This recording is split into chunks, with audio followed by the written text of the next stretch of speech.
Bonjour à tous, et bienvenue de retour sur Histoire Reddit. Alors, imaginez un peu la scène, dans une famille, un enfant pousse littéralement sa sœur dans les escaliers, et leur cher papa éclate de rire. Oui, il rit. Comme s'il regardait une vieille compilation de vidéos drôles sur Internet. Pendant ce temps, l'autre enfant a droit à une fête d'anniversaire mémorable, à un favoritisme sans limite, visiblement, à absolument aucune conséquence pour avoir été, disons, particulièrement cruel envers sa petite sœur. Et les parents ? Oh non, dans leur tête, ils ne sont évidemment pas les méchants. Ils se contentent de laisser les enfants être des enfants, jusqu'au jour où quelqu'un finit à l'hôpital, puis devant un tribunal, avant de se retrouver menotté. 2 fois. Franchement, à la fin de cette histoire, vous aurez presque besoin d'un organigramme pour savoir qui poursuit qui en justice, qui est en prison et qui finit par adopter un chat comme soutien émotionnel. Alors prenez votre popcorn, prévoyez peut-être un encas que vous ne craindrez pas de reposer en plein milieu d'une bouchée, parce que cette histoire devient un véritable chaos en un rien de temps. C'est parti, découvrons ensemble, qui mérite vraiment d'être tenu pour responsable. Le fils de mon frère a poussé sa sœur dans les escaliers, et mon frère a éclaté de rire. Mais il riait beaucoup moins après avoir été arrêté 2 fois et perdu son emploi. Mon neveu, Josh, a 12 ans et il est particulièrement gâté. Ses parents, mon frère et ma belle-sœur, montrent un favoritisme flagrant envers lui au détriment de sa petite sœur, Lu, qui n'a que 9 ans. Malheureusement, cela a fait de Josh un enfant plutôt arrogant. Il est aussi très cruel envers sa petite sœur, car ses parents ne la croient jamais lorsqu'elle leur raconte ce qu'il a fait à ses affaires. En ce qui me concerne, je suis généralement très strict, et lorsque les enfants passent le week-end chez moi, Josh se tient à carreau. Hier, c'était l'anniversaire de Josh. La semaine dernière, Lu a participé à un concours d'orthographe et a remporté la première place. Ses parents ont complètement ignoré son exploit, mais moi, j'étais tellement fier d'elle. Elle avait passé des heures à apprendre chaque mot, et je trouvais qu'elle méritait d'être félicitée. Alors, la veille de l'anniversaire de Josh, je les ai emmenés faire quelques achats pour qu'il puisse choisir son cadeau. Je lui ai acheté le jeu vidéo qu'il voulait depuis longtemps. Et pour féliciter Lu de sa victoire, je lui ai offert une peluche avec un simple « Tu l'as bien mérité ». La fête d'anniversaire a eu lieu hier. Quand je suis arrivé chez eux, Lu était puni et n'avait même pas le droit d'assister à la fête. Les 2 amis qu'elle avait invités avaient également été renvoyés chez elle.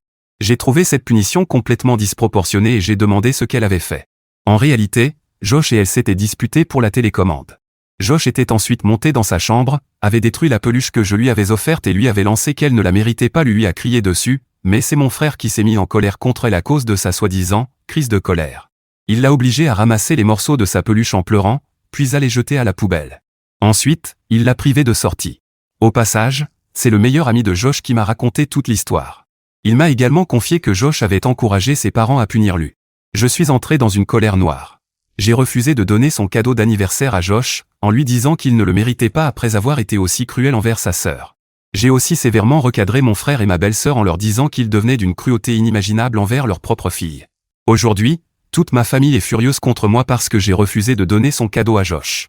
Alors dites-moi, est-ce vraiment moi la méchante dans cette histoire ? Modification, ce matin, je suis allé chercher ma nièce chez mon frère. Je l'ai appelée en lui disant que, puisqu'il trouvait qu'elle était si désagréable avec son frère, elle pouvait peut-être venir passer quelques jours chez moi pour se calmer. Je n'avais pas vraiment le choix. C'était le seul moyen de la sortir de cette maison. Je lui ai acheté un énorme ours en peluche, qu'elle garde désormais chez moi, et je l'ai emmené manger chez McDonald's. La revoir sourire m'a fait énormément de bien. Mais je cherche une solution plus durable. Mise à jour 1. Quelle semaine infernale. Avant toute chose, je tiens à vous remercier pour tous vos messages et vos commentaires bienveillants. Je les ai tous lus. Je n'ai répondu qu'à quelques-uns, parce que j'étais complètement dépassé par la situation. En plus de tout cela, il se passe énormément de choses dans ma vie. Comme certains d'entre vous l'ont vu dans mes autres publications, je suis en pleine reconversion professionnelle et, malheureusement, je n'ai tout simplement pas les moyens financiers de prendre ma nièce à ma charge. Par là, je veux dire qu'aucun service ne me confiera sa garde, car mes revenus sont trop faibles. Je suis auteur indépendante de romans d'amour, et cela ne rapporte vraiment pas beaucoup d'argent. Je précise cela parce que j'ai demandé conseil aux services sociaux de mon pays, et ils ont simplement secoué la tête. Mais j'y reviendrai un peu plus loin. Quoi qu'il en soit, j'ai finalement gardé ma nièce quelques jours chez moi. Une fois qu'elle s'est calmée, je me suis assise avec elle pour discuter. Et là, j'ai découvert qu'il se passait dans cette maison des choses dont je n'avais absolument aucune idée. Mon neveu la harcèle constamment, et mon frère trouve ça drôle lorsqu'elle pleure. Il y a quelques mois, ma nièce s'était fracturé le bras gauche. On m'avait expliqué qu'elle était tombée dans les escaliers. Comme elle est assez maladroite, je n'avais pas remis cette version en question. Mais la vérité est tout autre. Son frère l'avait poussée dans les escaliers, pour plaisanter, et mon frère avait éclaté de rire pendant qu'elle hurlait de douleur. J'ai voulu vérifier cette histoire auprès d'une voisine. Elle m'a confirmé que c'était elle qui avait finalement emmené Lu à l'hôpital. Apparemment, pendant que la petite criait de douleur, son père lui ordonnait d'arrêter de faire toute une histoire. À ce moment-là, j'ai complètement perdu mon sang-froid. Je lui ai demandé si sa mère était au courant. Elle m'a répondu que oui. Mon enfance n'a pas été facile, mais jamais à ce point. J'ai alors appelé mes propres parents pour leur demander des explications au sujet de cet incident et de plusieurs autres. Au début, ils ont tenté d'esquiver les questions « on ne sait pas, ce n'est pas si grave ». Puis ma mère a fini par reconnaître qu'elle était au courant et que, selon elle, ce n'était que des histoires d'enfants. À cet instant précis, j'ai vu rouge. Toute cette semaine, j'ai rassemblé toutes les preuves que j'ai pu trouver. Finalement, j'ai invité mon frère et sa femme à venir chez moi. Je leur ai dit que s'ils ne changeaient pas immédiatement d'attitude, je publierais toutes les preuves sur les réseaux sociaux. J'enverrai également tout cela à leurs employeurs, à leurs amis et à toute personne qu'il faudrait prévenir. Merci d'ailleurs à la personne qui m'avait suggéré cette idée. Au début, mon frère est entré dans une colère noire. Lorsqu'il a essayé de m'agresser, je lui ai simplement montré la caméra de surveillance installée dans mon salon. J'étais tellement en colère que je me sentais complètement vide. Je savais que cela allait détruire ma relation avec toute ma famille, mais ils avaient laissé une petite fille hurler de douleur au bas des escaliers, pendant que mon frère riait. Je n'arrive pas à chasser cette image de mon esprit. Je leur ai dit que je pouvais appeler les services sociaux de mon pays et faire en sorte que Lu leur soit retiré, ou bien qu'ils me la confient. Le problème avec cette menace, c'est que si les services sociaux intervenaient, je risquais moi aussi de perdre Lu.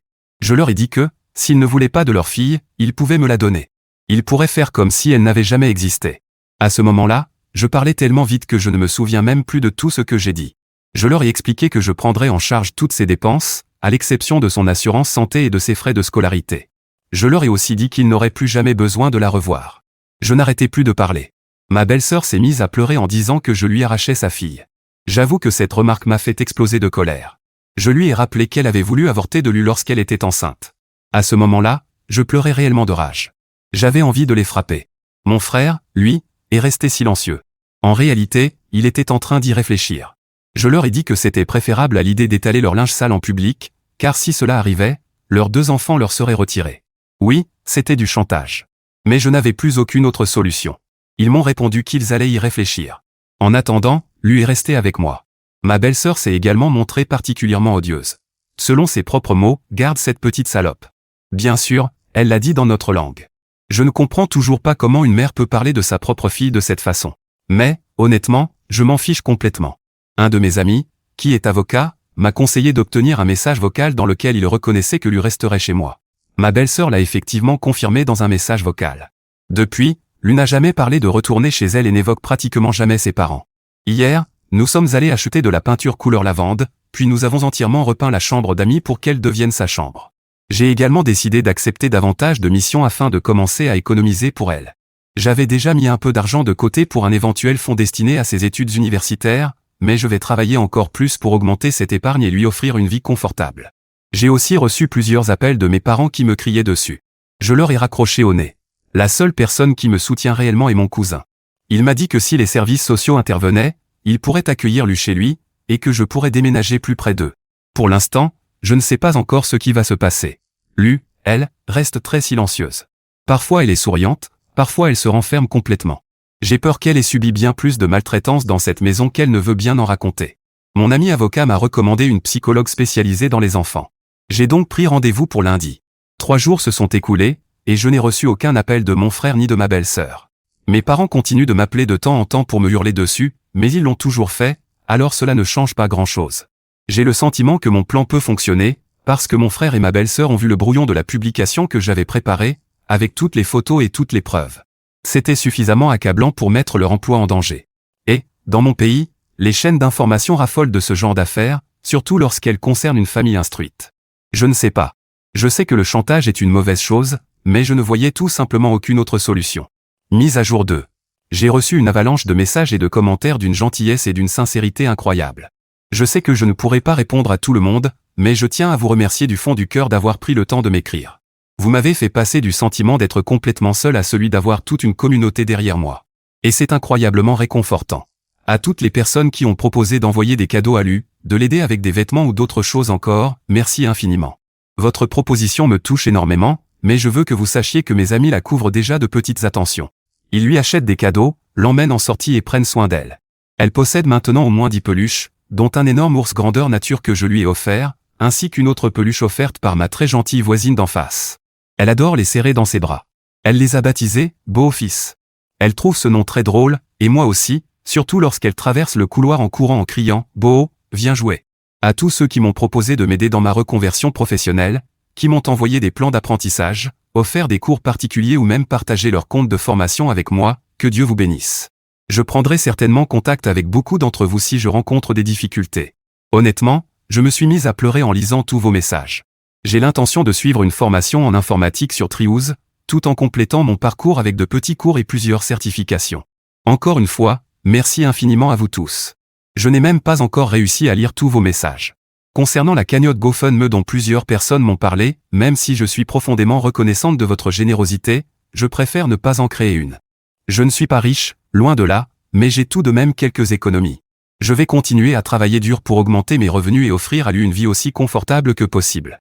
Mes amis se sont mobilisés autour de moi et m'ont donné les vêtements de leurs enfants, des jouets, et bien d'autres choses encore. Je n'ai pas tout donné à lui tout de suite, car je sais que sa vie est en train de complètement changer, et je préfère y aller doucement. Les parents de ma belle-sœur m'ont également envoyé de l'argent hier. Sa mère est venue me rendre visite ce matin.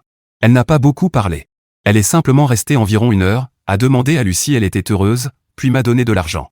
Elle m'a dit qu'elle continuerait à en envoyer régulièrement. Le grand-père maternel de Lu ne m'a pas contacté, mais je pense que sa femme éprouve beaucoup d'affection pour elle. C'est une personne très douce et absolument pas conflictuelle. Pour être honnête, je ne lui avais pratiquement jamais parlé auparavant. Elle est très discrète. Elle m'a demandé si elle pouvait revenir rendre visite à Lu, et je lui ai répondu que ce serait possible uniquement lorsque je serais présente à la maison. Elle a accepté. Les parents de Lu n'ont toujours pas donné de nouvelles. En revanche, Josh m'a appelé cet après-midi pour parler à sa sœur. Il avait la voix de quelqu'un qui avait beaucoup pleuré. J'ai eu de la peine pour lui et je lui ai dit qu'il pourrait continuer à venir la voir le week-end, comme il l'a toujours fait. Comme je l'ai déjà expliqué, il se comporte toujours correctement lorsqu'il est chez moi. Lui et lui ont parlé longtemps au téléphone, en haut-parleur. Il lui racontait qu'ils avaient des bébés lapins ou quelque chose dans ce genre. Pendant toute la conversation, je surveillais discrètement la réaction de Lu. Lorsqu'elle a raccroché, elle ne semblait pas bouleversée. À son âge, on a vraiment envie de bien s'entendre avec son frère ou sa sœur. J'aimerais sincèrement réussir à reconstruire une meilleure relation entre deux. Voilà tout ce qu'il s'est passé jusqu'à présent. Je voulais surtout écrire cette publication pour remercier toutes les personnes qui m'ont écrit et qui continuent de me soutenir. Et je crois aussi que je voulais vous rassurer, les choses commencent doucement à s'améliorer. D'après la façon dont la grand-mère maternelle de Lu s'est exprimée, je pense qu'elle est désormais convaincue que Lu restera vivre avec moi. Quant à mes propres parents, je leur ai dit que, s'ils souhaitaient garder un contact avec leur seule petite fille, ils devraient déjà être reconnaissants qu'elle vive enfin dans un environnement où elle est en sécurité. J'ai également ajouté qu'ils devraient se réjouir que Josh bénéficie désormais de toute l'attention de ses parents. Ma mère est restée silencieuse lorsque j'ai évoqué la sécurité de Lu, ce qui me fait fortement penser qu'ils étaient au courant d'autres choses qui se passaient dans cette maison. Enfin, j'ai parlé avec mon avocat, qui a organisé en urgence un examen médical pour Lu. Je ne souhaite pas entrer dans les détails, mais elle n'a subi aucune agression de nature sexuelle. Elle présentait encore plusieurs ecchymoses qui n'avaient pas disparu, mais, en dehors de la fracture de son bras, rien ne laisse penser qu'elle ait subi des violences de cette nature. Ce fut un immense soulagement. En revanche, cet examen l'a beaucoup secouée. Alors je l'ai emmenée manger une glace, puis je l'ai laissée regarder 2 films Disney à la suite. Elle doit retourner à l'école lundi, et je pense qu'elle ira bien. Mise à jour 3. Désolé pour ce long silence. Ma boîte de réception déborde complètement et je ne l'avais plus ouverte depuis un moment. Désolé également pour le petit titre qui ne veut absolument rien dire. Mon Dieu, je suis épuisé. Je voulais tout de même donner des nouvelles, vu le nombre de personnes qui m'ont écrit, posé des questions, proposé leur aide, leurs conseils et tout ce qu'on peut imaginer. Je vous suis profondément reconnaissante pour tout cela, et c'est sans doute la raison pour laquelle j'écris aujourd'hui. Depuis ma dernière publication, énormément de choses se sont produites. Je ne sais même pas par où commencer. Lu m'a été retiré. Je suppose que c'est par là qu'il faut commencer. Il y a 4 jours, les services sociaux sont venus la chercher. Elle vit désormais chez mon cousin. Elle m'a appelé plusieurs fois en pleurant, en disant qu'elle voulait revenir auprès de moi. Je n'ai même pas été autorisé à l'accompagner, car les services sociaux pensent que je pourrais représenter un danger pour elle. J'y reviendrai un peu plus loin. Je travaille désormais avec un autre avocat, un excellent avocat. C'est lui qui m'a contacté via Reddit. Il s'est avéré qu'il est un ami d'un ami et qu'il a réussi à deviner qui j'étais grâce à mes publications. Je me suis complètement trompé en pensant que mon frère finirait par céder. Et j'ai été stupide de croire qu'il accepterait de me confier Lu sans se battre. Je vais essayer de raconter les événements dans l'ordre chronologique. La procédure judiciaire est désormais en cours, mais je suis complètement anéanti. J'imagine que cette publication me sert surtout à vider mon sac et à m'apitoyer un peu sur mon sort, parce que je n'arrive plus à arrêter de pleurer.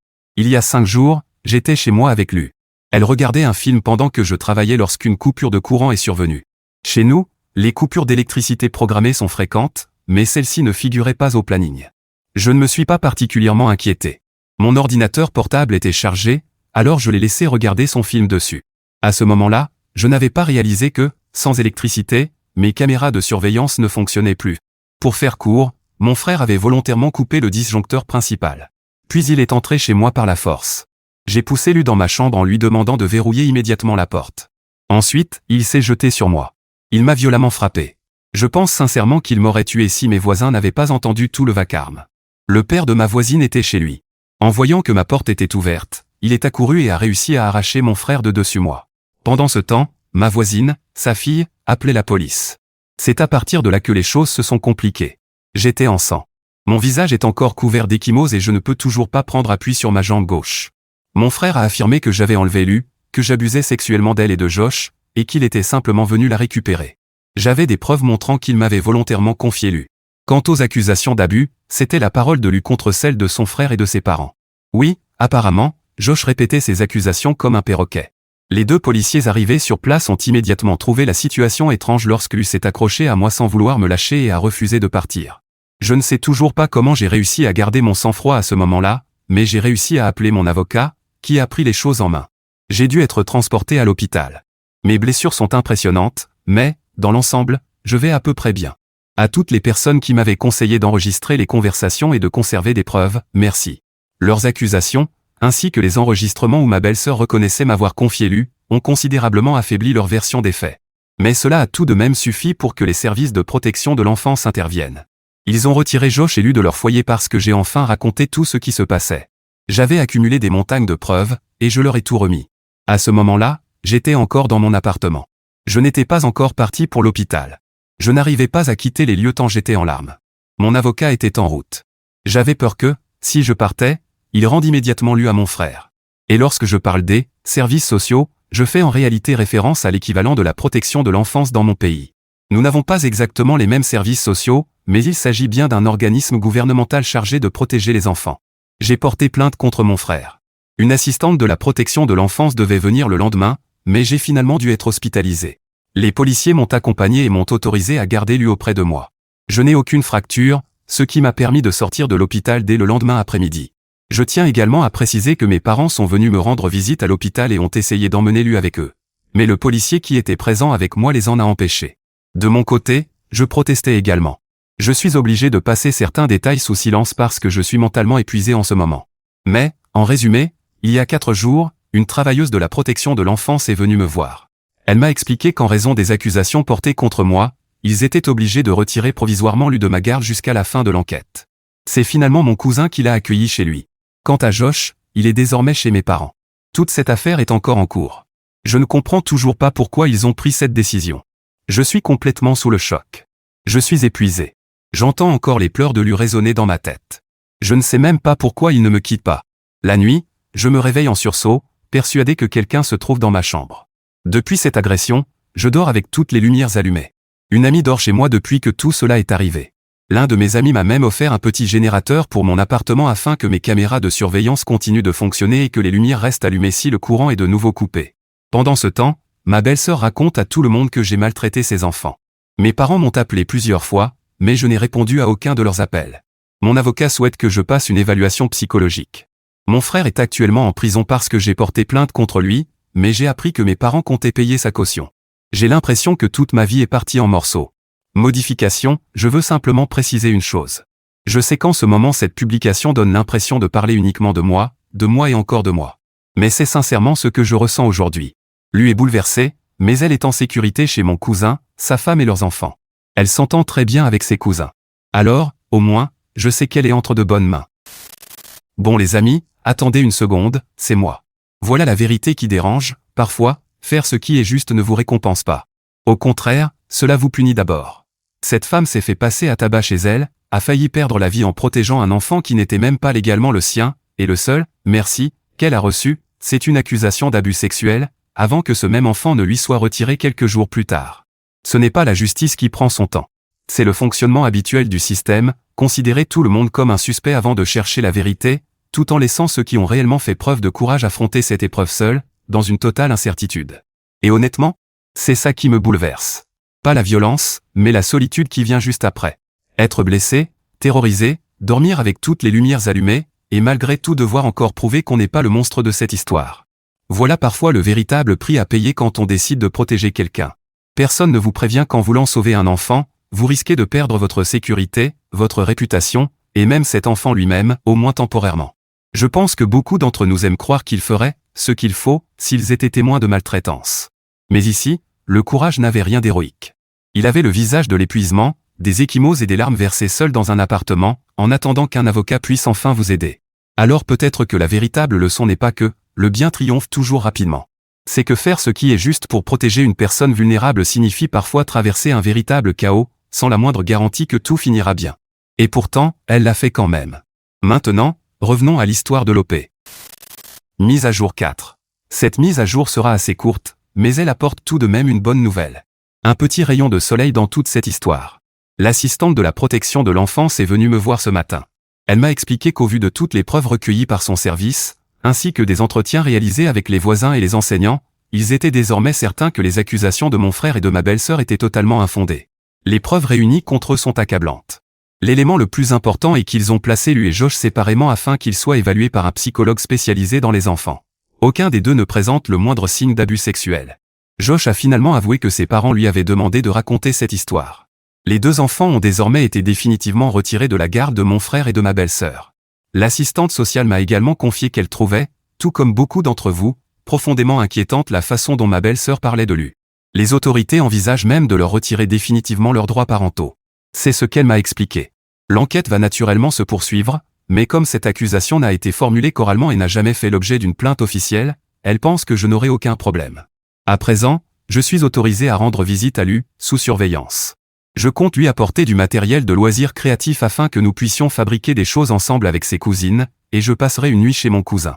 Mon cousin a été d'un soutien incroyable pendant toute cette épreuve, et cela me réconforte énormément. J'ai passé 1 heure en appel FaceTime avec Lu, et elle semblait beaucoup plus heureuse. Lorsque Lu est venu vivre chez moi, j'avais ouvert une petite boutique en ligne où je vendais des créations numériques. Nous passions des heures à imaginer et concevoir ces dessins ensemble. Elle est extrêmement créative, alors je savais qu'elle adorait cette activité. Pendant notre appel, elle n'arrêtait pas de me raconter qu'elle et ses cousines, 3 filles de son âge, passaient leur journée à dessiner de jolies créations. Toutes les 3 apparaissaient régulièrement devant la caméra, impatientes de me montrer leurs dessins. En voyant cela, je me suis dit que, sur le long terme, vivre avec eux était peut-être la meilleure solution pour lui.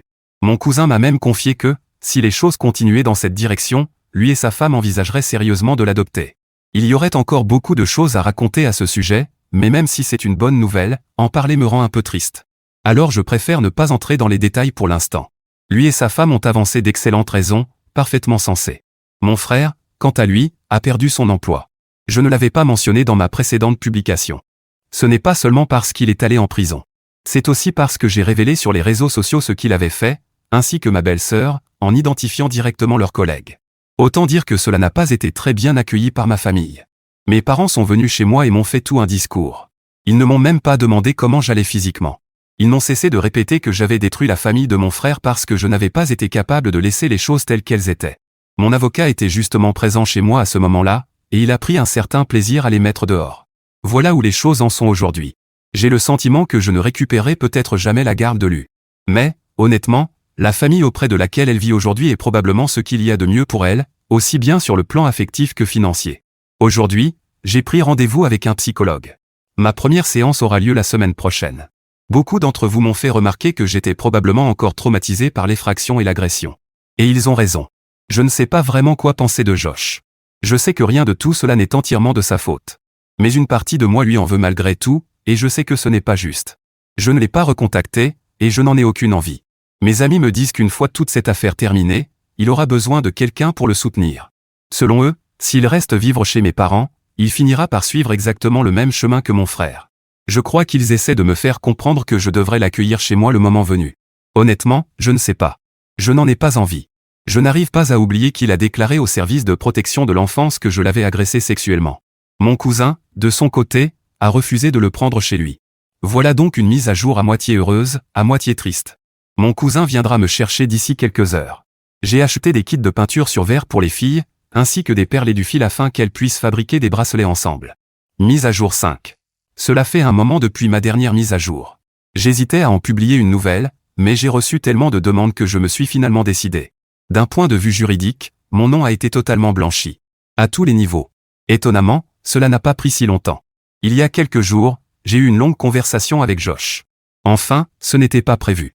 Son école se trouve près de chez moi et je l'ai croisé devant mon immeuble en rentrant d'un rendez-vous médical la semaine dernière. Je ne voulais surtout pas me retrouver seul avec lui. J'ai donc demandé à ma voisine et à son père de rester à proximité, puis j'ai appelé mon avocat. Je sais que je fais appel à lui pour le moindre problème, mais je ne savais vraiment pas quoi faire. Après toutes ces accusations, je ne voulais tout simplement plus être seul avec Josh. Il y a eu énormément de larmes. Je comprends que tout son univers familial s'est effondré. Il se sent complètement perdu, ne peut plus voir ses parents et cherche désespérément un sentiment de sécurité. Pour une raison que je ne comprends toujours pas, mes propres parents le rendent responsable de tout ce qui est arrivé. Cela m'a mis hors de moi. Tout cela est arrivé parce qu'ils ont lamentablement échoué à éduquer leur propre fils. Josh m'a demandé s'il pouvait venir vivre chez moi à la place.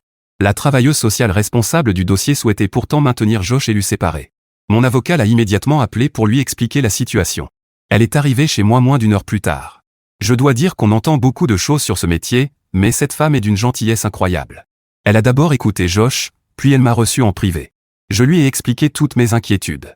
Elle m'a cependant répondu qu'il serait probablement préférable que Josh reste avec moi plutôt que chez mes parents. Je dois avouer que cette idée me met très mal à l'aise. Je le lui ai dit. Elle m'a répondu que, si cela pouvait me rassurer, je pouvais installer des caméras de surveillance dans toutes les pièces de la maison.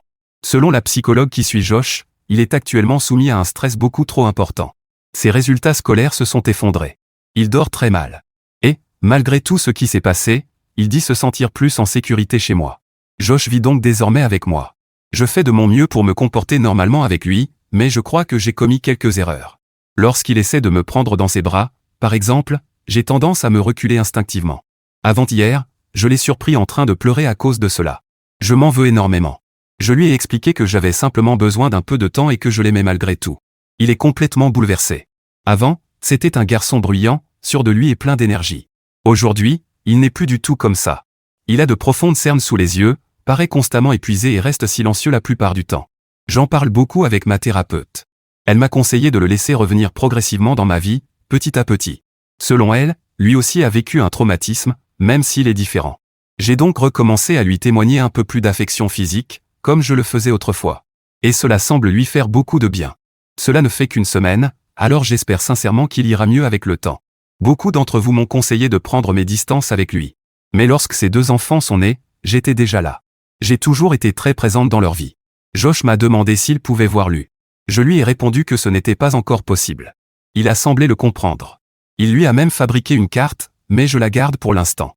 Sa psychologue m'a expliqué qu'il se sentait profondément coupable. Il porte une immense culpabilité en lui et ne sait pas comment la gérer.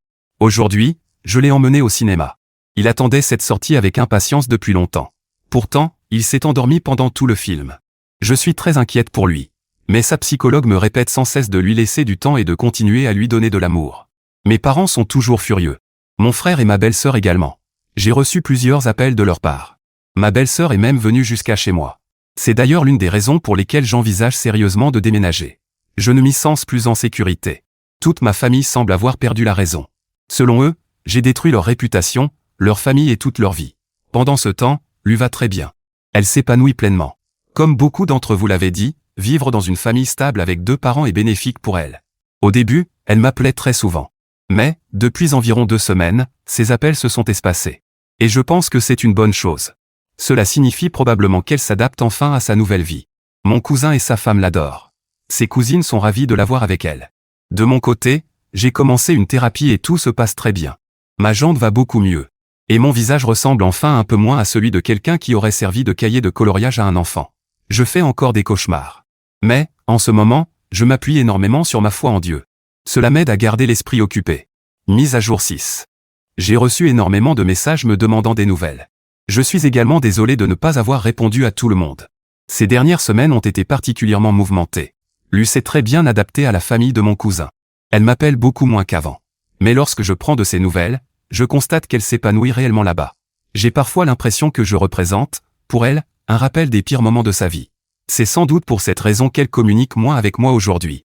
Et, honnêtement, cela me rend heureuse pour elle. Il vaut bien mieux qu'elle soit en sécurité, heureuse et tournée vers son avenir plutôt que de rester prisonnière de son passé, un passé dont je fais moi aussi partie. Ils ont changé lui d'école. Mon cousin et sa femme ont entamé les démarches pour l'adopter légalement. Au début, j'essayais de lui envoyer un peu d'argent de temps en temps, mais mon cousin m'a dit que ce n'était pas nécessaire.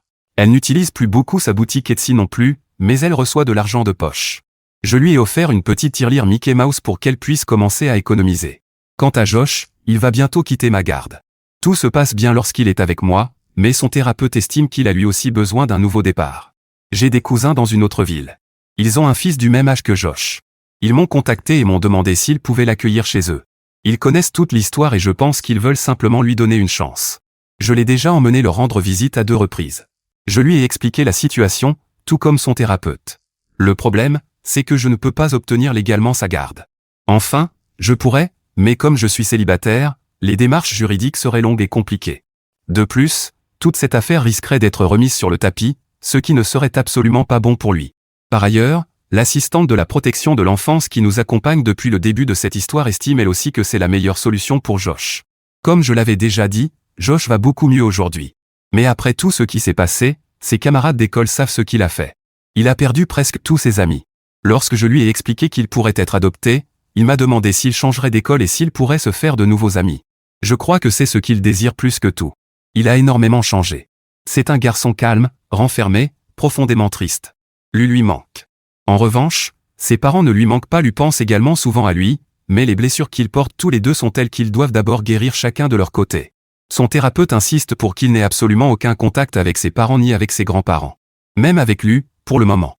D'après ce que l'on m'a expliqué, Josh a lui aussi vécu un traumatisme, mais comme je ne suis pas sa tutrice légale, les professionnels ne sont pas autorisés à m'en révéler les détails. Je pense donc que, d'ici quelques mois, il quittera lui aussi ma maison. Si c'est vraiment ce qu'il y a de mieux pour lui, alors c'est ce que je ferai. Je lui ai appris à écrire des lettres et à les envoyer par la poste. Mon père m'avait appris quand j'étais petite, et j'adorais ça. Josh aime beaucoup cette activité lui aussi. Il a déjà écrit 2 lettres à son thérapeute, qui a trouvé cette idée excellente. Il m'a promis qu'il continuerait à m'écrire lorsqu'il sera parti. Depuis toute cette histoire, tous ses comptes sur les réseaux sociaux ont été supprimés pour assurer sa sécurité. De mon côté, je traverse une période étrange. Les choses ont été difficiles. J'ai fini par postuler à plusieurs postes destinés aux jeunes diplômés. Pour être honnête, je voulais simplement quitter le pays. Une fois que lui et Josh seront bien installés dans leur nouvelle vie, leur thérapeute souhaite que mon rôle dans leur quotidien devienne progressivement plus discret. Quoi qu'il en soit, toutes mes candidatures ont été refusées. Pendant un moment, cela m'a complètement démoralisé. Mais j'ai adopté un chat. Quand Josh partira lui aussi, je ne veux pas me retrouver seul. Si j'ai un petit être à aimer et dont je peux prendre soin, je pense que tout ira bien. Même si, très franchement, mon chat est persuadé que c'est lui qui est mon propriétaire. Je vais continuer à passer mes certifications et à postuler à des emplois, aussi bien dans mon pays qu'à l'étranger. Avec un peu de chance, une opportunité finira par se présenter. Il est tellement facile de baisser les bras lorsque la vie devient difficile. Et il est tout aussi facile d'oublier toutes les bénédictions que l'on a reçues pour ne voir que ce qui va mal. J'essaie de ne pas tomber dans ce piège. J'essaie de regarder l'avenir avec optimisme. Mes parents ont fini par reprendre contact avec moi. Cette fois, ce n'était pas pour me crier dessus. Ils voulaient simplement parler. Ils avaient l'air bien plus âgés que leur véritable âge. Et tellement fatigués. Mon frère et ma belle-sœur ont divorcé, ou sont en train de divorcer. Mon frère a été arrêté une nouvelle fois après s'être introduit de nuit chez ma belle-sœur. Il avait avec lui certains objets, c'est tout ce que je dirais. Pour une raison ou une autre, ma belle-sœur a eu peur qu'il lui fasse du mal. Elle s'est enfermée dans sa chambre et a appelé la police. Mon frère a donc été arrêté une 2e fois. Cette fois, mes parents n'ont pas payé sa caution. Je ne leur ai jamais demandé pourquoi. De toute façon, toute cette situation est un véritable chaos. Mes parents m'ont demandé s'ils pouvaient voir Josh. J'ai refusé. Je leur ai expliqué pourquoi. Et je leur ai dit beaucoup d'autres choses encore.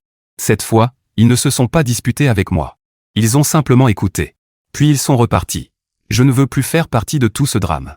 Ils me manquent, parce que ce sont mes parents. Mais il s'est passé beaucoup trop de choses. Quant à ma belle-sœur, elle n'a pas demandé une seule fois des nouvelles de ses enfants. Une ordonnance d'éloignement a été prononcée contre mon frère. Il lui est désormais interdit de s'approcher de moi ou des enfants. Je n'ai donc plus eu aucune nouvelle de lui non plus. Je pense que lui et Josh finiront bientôt par être heureux et pleinement épanouis dans leur nouvelle vie. Et surtout, ils seront enfin aimés. Compte tenu de tout ce qui s'est passé, je crois que c'est la fin la plus heureuse que cette histoire pouvait offrir. Moi, je m'en sortirai. Je vais continuer à me concentrer sur mes certifications et voir où elles me mèneront. Et maintenant, j'ai un chat? Je voulais simplement vous le dire. Mise à jour 7. Avant toute chose, je tiens à remercier toutes les personnes qui ont été présentes pour moi tout au long de cette période si mouvementée. Vous m'avez offert votre affection, vos conseils, vos encouragements et bien plus encore. Votre soutien m'a profondément touché, et je vous en suis infiniment reconnaissante. Je sais que je réponds rarement aux messages, mais sachez que je les ai tous lus. À toutes les personnes qui m'ont proposé une aide financière, un coup de main pour le travail ou simplement une oreille attentive, merci du fond du cœur. J'apprécie énormément ces gestes, même si je n'ai jamais été très doué pour accepter l'aide des autres. C'est d'ailleurs un aspect sur lequel je travaille encore avec ma thérapeute. Mais vos attentions m'ont énormément ému.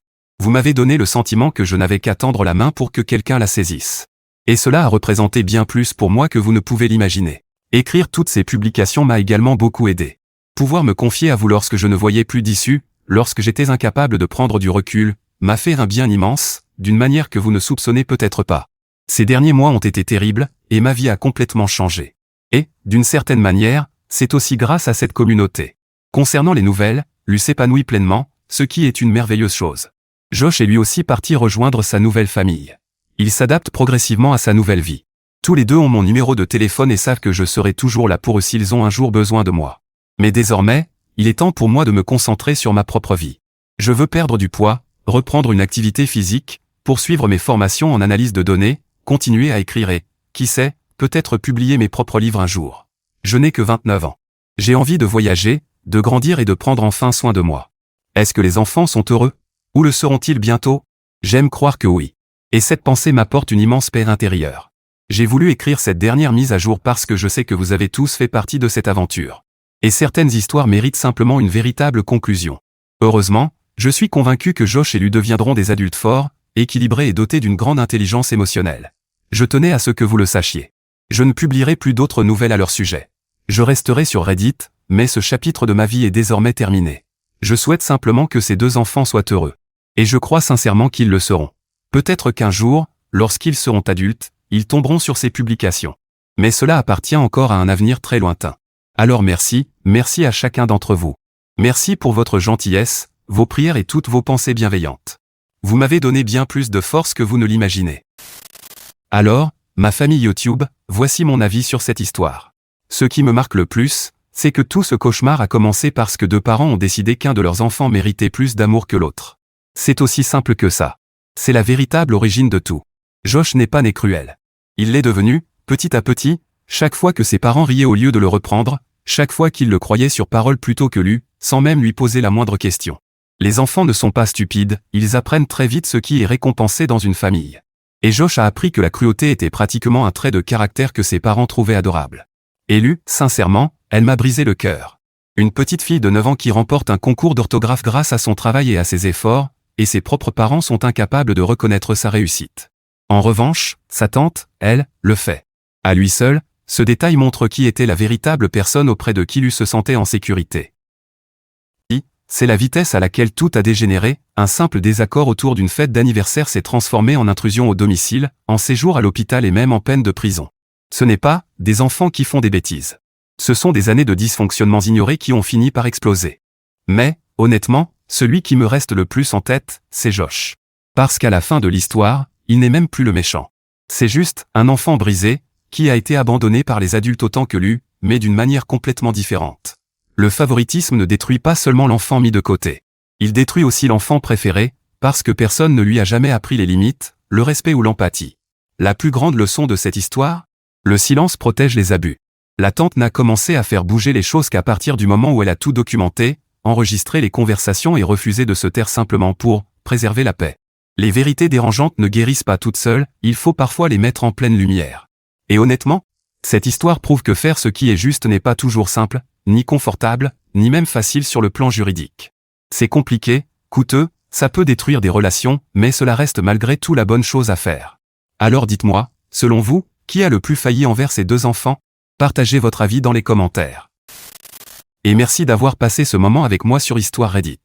N'oubliez pas de laisser un like et de vous abonner. On se retrouve très bientôt pour une nouvelle histoire.